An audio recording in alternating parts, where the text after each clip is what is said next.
若继续要来看是这个民众党的总统参选人郭文铁到日本访问，接受到日本媒体专访，讲到钓鱼台的问题。郭文铁讲，台湾渔民是袂家己要争这块土地，因是希望会当伫遐掠鱼。这是互侯友宜办公室来回呛，讲钓鱼台是中华民国的领土，国家元首应该全力来捍卫，无任何退让的空间。郭文铁就来回应讲，伊自头到尾拢无讲要牺牲主权，伊的态度就是，互无争议的掠鱼会当成做，有争议的主权，就留伫后壁再来处理。我们从头到尾没有说要牺牲主权嘛，对不对？钓计划完访，就是因为去日本接受日本媒体专访，讲到钓鱼台问题。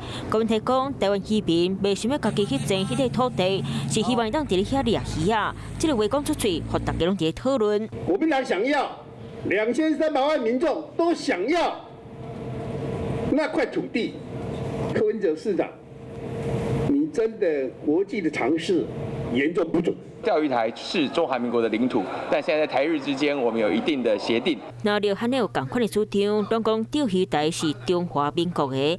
郭文铁的钓鱼台论，这点侯友宜竞选办公室嘛无认同，发声明讲，钓鱼台是中华民国的领土，国家元首应该全力捍卫，无可能退让。不然你们这么多年有去解决那个苏澳渔民的问题吗？也没有嘛。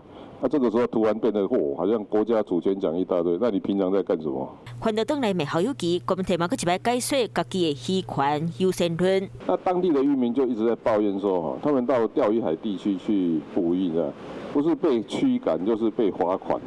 那所以他们有说，如果你有遇到那个日本的政府高层要跟他们拜托一下，那个有争议的后面再处理，但是你要先让我们的渔民先可以去捕鱼，先解决我们的问题。所以我的故事就这么简单，先解决我们目前渔民捕鱼的问题。至于那个有争议的问题，你们再慢慢处理吧。郭文铁表示坐清不会去钓鱼台言论。晚间9点，邀请您与世界同步，60分钟掌握全球脉动。What News 9，陈雅玲世界晚报给您崭新视野。